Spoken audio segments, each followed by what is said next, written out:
I'm Ben with the BTC Sessions, and this is your bullish bit, brought to you by the Bitcoin 2022 conference in Miami Beach, Florida, April 6th through 9th. You can grab your tickets now at b.tc/conference and use code BTC Sessions for 10% off.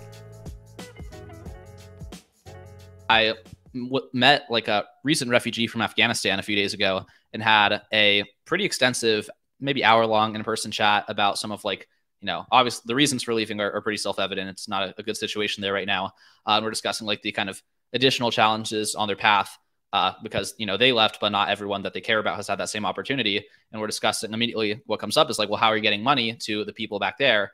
And they're telling a story about the challenges they're facing with, obviously with the essentially like all essential government services changing operations, like changing the operator from who it was before to who it is now. And a lot of them just having no new operator. It's like impossible to use the old fiat rails to send money back there. So like one thing they did is like literally find someone in the US and exchange fiat in the US and then like get a counterpart of people who knew each other that were both there to exchange physical currency. So it's like a super abstracted, like your friend in the US will trade for you. And then my friend who's still in Afghanistan will trade with someone who's still there. And like, that's how they had to do it. Cause like the fiat provided no rails to doing this.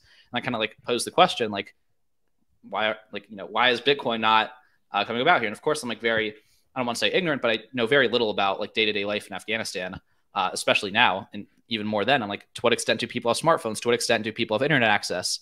And his answer was like high across the board, like Android and Apple phones, like pretty decent internet access. This is a very base layer initial use case of Bitcoin that's not been fully realized. That just has like the potential to massively help a lot of people's lives.